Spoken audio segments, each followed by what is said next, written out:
Bienvenue dans cette nouvelle édition du Africa Tonight sur Africa 24. Voici les titres de votre journal. La campagne pour les élections législatives et communales se poursuit au Cameroun et notamment dans le département du Mfundi où le SDF Social Democratic Front, premier parti politique de l'opposition, entend bien s'imposer devant le parti au pouvoir. La requête de Laurent Gbagbo étudiée le 6 février par la Chambre d'appel de la Cour pénale internationale. La juridiction va réexaminer les conditions de la mise en liberté de l'ancien président ivoirien qui lui avait été imposée après son acquittement. Et le nouvel objectif du Sénégal, celui d'être parmi le top 100 des réformateurs du classement Doing Business, annonce faite par le président Macky Sall qui recevait le rapport pays du mécanisme africain d'évaluation par les pairs. La campagne en vue des élections législatives et communales se poursuit au Cameroun. Le premier parti politique de l'opposition, le Social Democratic Front, s'est engagé dans la course et entend bien s'imposer face au parti au pouvoir dans le département du Mfundi. Les projets du parti portent principalement sur le bien-être social des populations. Reportage de notre correspondante sur le terrain, Viviane Baoken. Malgré le rejet de sa liste aux élections municipales dans la commune d'arrondissement de Yaoundé 6e, le Social Democratic Front, SDF, entend déployer tous les moyens pour s'imposer face à son adversaire historique dans sa course pour les législatives dans le département du Mfundi. Un département en proie à plusieurs problèmes sociaux que les candidats entendent bien résoudre durant leur séjour au Parlement. Il va falloir tout changer. Il faut changer le système de santé, le système financier, le système d'enseignement, le système d'infrastructure. Vous voyez, on n'a pas de route, il n'y a pas de poubelle, il n'y a pas de ramassage d'ordures. Il y a beaucoup de choses à changer. Les militants du SDF restent optimistes quant aux promesses formulées par le leader. Ils sont unanimes quant au changement. C'est d'ailleurs le message porté aux populations dans les rues et les quartiers de Yaoundé. Et les problèmes posés sont en attente de solutions au soir du 9 février 2020. Oncolusam a un problème crucial aujourd'hui. Parce que quand on dit député de Yaoundé 7e, Oncolusam héberge le lac de retenue d'eau de la Mefou qui alimente tout Yaoundé. Mais je vais vous dire que c'est un paradoxe qu'en Oncolusam, il n'y a même pas l'eau potable. Vous voyez que comme pour courir vers l'adage populaire qui dit près de l'église, mais loin du ciel. Pour conquérir son électorat, le parti politique de l'opposition, le Social Democratic Front, a opté pour des caravanes populaires afin de partager avec chaque électeur la vision du parti pour l'amélioration de leurs conditions de vie. La requête de l'ancien président ivoirien Laurent Gbagbo étudiée le 6 février par la Cour pénale internationale. Les conditions de sa mise en liberté seront réexaminées. L'audience permettra aux parties concernées d'émettre des observations sur ces conditions imposées de sa libération et de son acquittement prononcé à la mi-janvier 2019. Plus de détails avec Philomène Tine. Après la demande de mise en liberté immédiate et sans condition de l'ancien président ivoirien Laurent Gbagbo auprès de la Chambre d'appel de la Cour pénale internationale CPI, les observations de l'accusation, de la défense de l'État de Côte d'Ivoire et des victimes sur cette requête introduite le 7 octobre 2019 seront entendues à partir du 6 février 2020. Sur cette affaire, les avocats de Gbagbo dénoncent un non-respect de ses droits humains fondamentaux alors que l'autre partie s'oppose à sa libération sans condition. Le grand danger, c'est celui de la vérité historique. C'est-à-dire que la Côte d'Ivoire court le risque de ne jamais savoir ce qu'il s'est passé. Avec ce procès, avec cet acquittement et cette liberté immédiate qui arrive, même si ce n'est pas eux les coupables, la Cour reconnaît quand même que des faits se sont passés. Comment n'a-t-elle pas pu mener des investigations à côté des accusations pour aider les Ivoiriens et la Côte d'Ivoire à découvrir la vérité? Le 15 janvier 2019, après 7 années de procédure, Laurent Gbagbo a été libéré et acquitté par la CPI des charges de crimes contre l'humanité commis pendant la crise post-électorale ivoirienne de 2010-2011 portée contre lui. Cependant, il ne jouit toujours pas de ses droits de citoyen ivoirien. Ce qui menace la Côte d'Ivoire, c'est un sentiment de frustration nouvelle face à la certitude de l'impunité pouvant conduire à de nouveaux crimes en 2020 au motif que les crimes passés n'ont pas été punis et donc il n'y a aucune raison que les crimes à venir soient punis. En outre, la procureure générale de la CPI, Fatou Bensouda, a fait appel de l'acquittement de crimes contre l'humanité prononcé en janvier en faveur de Laurent Gbagbo. Toujours dans l'actualité, une deuxième conférence publique s'est tenue ce dimanche 2 février à Abidjan, en Côte d'Ivoire. Une conférence organisée par la coordination des mouvements et associations de soutien à Guillaume Soro, ancien président de l'Assemblée nationale. Un rendez-vous initié après le retour manqué au pays de leur leader, puisqu'il fait face à un mandat d'arrêt international émis par la justice ivoirienne. Une conférence qui a permis de discuter des différentes stratégies à mettre en œuvre pour augmenter le nombre des adhérents au mouvement. Il s'agit donc d'engager 40 000 nouveaux volontaires dans le but d'atteindre les 100 000 adhésions au mouvement qui donneront une chance à Guillaume Soro de gagner la présidentielle de 2020. Et pour en parler, nous recevons le député ivoirien et cadre de Génération et Peuple Solidaire, Bassatigui Fofana, un proche de l'ancien président de l'Assemblée nationale, Guillaume Soro. Bienvenue et merci d'avoir accepté notre invitation. Merci, madame. Alors, cette conférence organisée en soutien à Guillaume Soro à Abidjan, en Côte d'Ivoire, exprime-t-elle la détermination de ses partisans à faire une campagne malgré l'absence de leur leader et malgré le mandat d'arrêt international émis contre lui? Bien sûr, merci madame encore une fois. Alors, écoutez, en octobre 2019, en Espagne, le président Guillaume Soro avait déjà annoncé officiellement sa candidature et qui veut aller loin ménage sa monture. Donc, lorsqu'on lance une campagne, et lorsqu'on annonce officiellement à la face du monde qu'on est candidat à une élection présidentielle, évidemment, il faut se préparer avant l'échéance. Donc, c'est dans ce cadre-là que cette conférence a été organisée. Bien entendu, il faut continuer le travail. Par là, les adhérents de GPS, les militants des partis et associations proches donc, de Guillaume Soro montrent qu'ils sont déterminés, évidemment, à aller jusqu'au bout de cette affaire.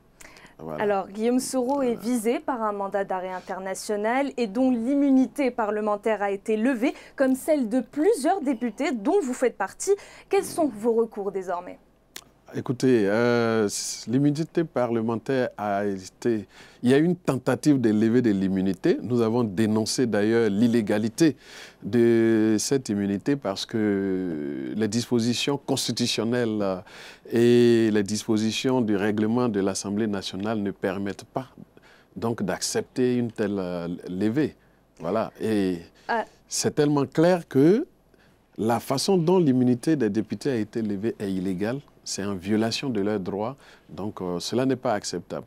Alors en parlant de la Constitution, en marge de sa rencontre le 28 janvier à Paris, Guillaume Soro s'est exprimé à travers les médias sur les modifications de la Constitution de 2016 à l'approche de l'élection présidentielle de 2020. Est-ce que ces modifications pourraient remettre en cause sa candidature pour la présidentielle?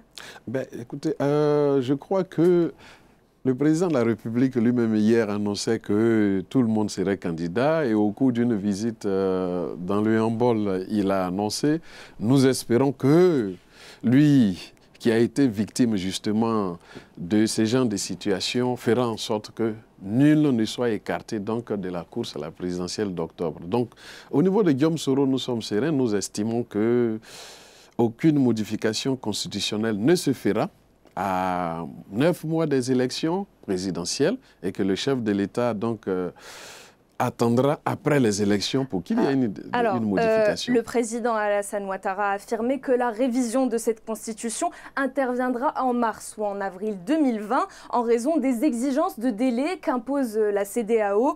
On peut lire dans la section 2 des élections à l'article 2 qu'aucune réforme substantielle de la loi électorale ne doit intervenir dans les 6 mois précédant les élections sans le consentement d'une large majorité des acteurs politiques. Ce changement de constitution rentre donc dans les exigences de la CEDEAO, ce qui rend la chose totalement légitime. Qu'en pensez-vous? Oui, mais il faut voir l'esprit des textes. Lorsque le texte de la CEDEAO parle de 6 mois, c'est pour nous dire qu'il faut éviter les cas de suspicion.